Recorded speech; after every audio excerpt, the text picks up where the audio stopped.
एक ही पानी चेकर रहेगा, एक ही पानी चेकर 2 3 4 5 6 7 जितना भी किसान भाइयों का खेत है उसमें चेक कर देगा, लाइन से चेक कर देगा। एक के खेत में पानी निकलेगा, दूसरे में निकलेगा, तीसरे में। लेकिन कोई कोई किसान ऐसा होता है जिनके खेत में पानी ही नहीं निकलता है ना। चाहे 1 बोर करा ले, चाहे 8 बोर करा ले, चाहे 10 बोर करा ले, उसके खेत में पानी निकलता ही नहीं, जबकि आइट साइड के खेत में पानी निकलता है। तो इनका कारण क्या है? तो सुनिए, मैं किसी को बुरा नहीं कर रहा हूँ। ये मत कहना कि इसकी किसी के खेत में पानी नहीं निकल रहा है तो ऐसा है, ऐसा मत सोचना। और मेरी कहने का मतलब किसी के साथ टच होता है व्यक्तिगत रूप में तो भी मत सोचना, है ना। लेकिन मैं रियल बात बता रहा हूँ। दुनिया में कोई कोई आदमी ऐसा होता है जिन्हें भगवान की कृपा दृष्टि प्राप्त नहीं हो पाती है, ये सत्य बात है। कोई आदमी देखने में तो ऐसा लगेगा कि बहुत ही धनी मानी है, गौटिया है, दाऊ जी है, मालगुज, ऐसा लगेगा। लेकिन क्यों पानी नहीं निकल रहा है, इस पर मैंने कई बार एनालाइज किया, है ना। कई लोग बोलते हैं भैया मैं 10 बोर करवा चुका हूँ, सॉरी भाई मेरे खेत में नहीं निकल रहा है। कोई बोलता है 15 बोर। तो मैं इन लोगों की कई बार व्यक्तिगत एनालाइज किया तो उसमें पाया कि ऐसे लोगों के ऊपर भगवान की दया दृष्टि नहीं बन पाती है, इसलिए भगवान भी उनको थोड़ा सी कड़ी सजा देता है। और जिनके खेत में धूल ही धूल उड़ रही है, मतलब समझ जाना कि भगवान ने उनसे मुंह मोड़ रखा है। हाँ, सत्य बात है ये, है ना। जबकि कोई किसान एक बार में बोर करेगा, पानी निकल जाता है, जहाँ करेगा वहाँ निकल जाता है। लेकिन कोई कोई ऐसा जहाँ बड़े बड़े चेकर भी लेके चला जाए ना, तो उनके खेत में पानी निकलने वाला नहीं है। ऊपर वाले time time by by fees कर देते हैं भाई, है ना। तो क्यों? तो ऐसे लोगों के खेत में पानी नहीं निकलने का मेन रीजन एक ही है, सुनना। ये लोग पापी, अधर्मी, कुकर्मी, सकल कर्मी होते हैं। भले गांव के गोटिया से अगर मेरा बात टच हो रहा है तो व्यक्तिगत तौर पे मत लेना, लेकिन मैंने देखा है अभी तक कि ये लोग भले दुनिया को दिखाने की नज़र में, 4 लोगों की नज़र में भले धनी मानी रहेंगे, साफ सुथरे रहेंगे, ऐसा लगे कि इनके दामन में कोई दाग नहीं लगे, लेकिन ये लोग भीतर घाती होते हैं। वे लोग अधर्मी होते हैं, पापी होते हैं, अत्याचारी होते हैं, कुकर्मी होते हैं, और क्या जान लो सब होते हैं वो लोग अंदर से, इसलिए नहीं निकल पाती। और भगवान ऐसे लोगों का जब तक नस नहीं तोड़ देता, जब तक इनकी कन्हियाँ तोड़ नहीं देता, जब तक उनके अधर्मों की पैसा को पानी की तरफ बहा नहीं देता है धूल के रूप में, तब तक पानी नहीं निकलता। इस बात को याद रख लेना। पापी, अधर्मी, कुकर्मी, सकल कर्मी लोगों के खेत में पानी नहीं निकलता। और ऐसे लोगों के खेत में पानी चेकर, बड़े बड़े पानी चेकर भी चले जाए ना तो पानी नहीं निकाल पाएगा। और पानी तभी निकलेगा जब ऊपर वाली इसकी नस को तोड़ दे। जब तक गन्ना की रस को निचोड़ के नहीं निकाल दोगे ना, रस नहीं पीता और जूस नहीं पी पाते, है ना। वैसी ही है, ऊपर वाले भी है, इन लोगों को पूरा निचोड़ देता है, निचोड़ने के बाद पानी निकलती है। तो ऐसे लोगों को समझ जाना कि कहीं ना कहीं इनके कर्म में फाल्ट है। और ये मैं नहीं कह रहा हूँ कि ये दोषी है ना।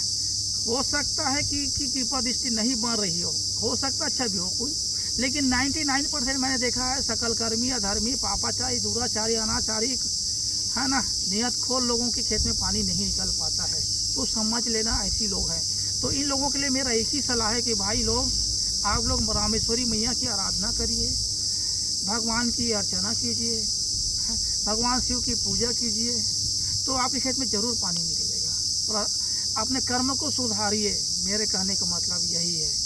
जो नरकी जीवन जी रहे हैं, भीतर घाती बन के जी रहे हैं, तो ऐसा मत सोचना कि कोई नहीं देख रहा है। भले 4 लोग नहीं दिख रहा है, बंद कमरे में आप कुकर्मी कर रहे हो, है ना, किसी काम वाली के साथ नियत खराब कर रहे हो, किसी को बुला कर वहाँ घर में रखे हो, किसी को रखेल रख के उनके शोषण कर रहे हो, तो ये जान लो कि भले ऊपर वाले नहीं देख रहा है। ऐसे मत सोचना आजू बाजू वाले नहीं देखेगा, लेकिन ऊपर वाले तो देखेगा ही ना। ये मत सोचना कि भले वो नहीं देख रहा है, भले ये नहीं देख रहा है, पड़ोसी नहीं देख रहा है, बाजू वाली नहीं जान रहा है, ऐसा नहीं सोचना कि ऊपर वाले को सब दिखता है। और उसकी चाबुक तब तक चलती रहती है, सरपट तब तक ठोकाई करता रहता है, और तब तक धूल उड़ती रहती है, जब तक ना वो निचोड़ ना दे, सबक ना सिखा दे, तब तक पानी नहीं निकलता। तो ये जान लेना, पापी, धर्मी, कुकर्मी लोगों के खेत में धूल उड़ रही है, ये समझ लेना। कई लोग बोलते हैं मैं करा के थक गया हूँ, बाद में इसका एनालाइज करोगे ना पता चलता है तो किसानों को शोषण किया है, तो किसी के साथ शोषण किया हुआ है। पानी निकला भी है तो बंद हो गया, तो पानी जब निकला था तो पानी नहीं दिया पड़ोसियों को। तो ये बहुत सारी लोगों के पास परेशानी होती है, तो ऊपर वाले तथास्तु जगह में जा बेटा नरकास्तु बोल देते हैं भाई।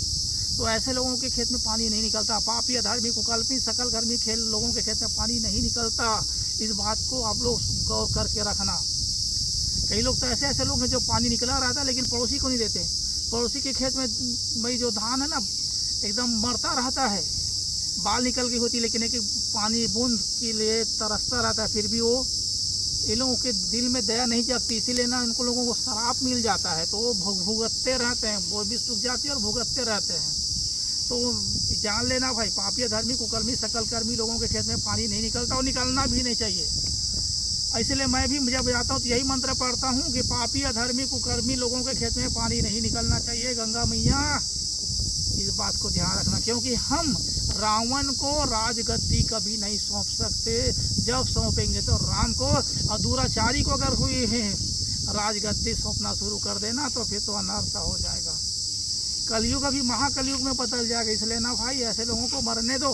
किसी की खेत में धूल उड़ रही है, उसके बोर में धूल उड़ रही है तो मत सोचो क्यों उड़ रही है। खैर कहीं कहीं पॉइंट गलत लग गई अलग बात है, लेकिन ऐसे लोगों के खेत में ऐसी ही होना चाहिए। पापी धर्मी लोगों को राजगद्दी कभी नहीं मिलना चाहिए, सिंहासन कभी नहीं मिलना चाहिए। ये मेरा व्यक्तिगत रूप से मानना है भाई। मेरी शब्द कड़वा जरूर है, किसी के साथ टच होता हो तो भाई कोई तकलीफ की बात नहीं है।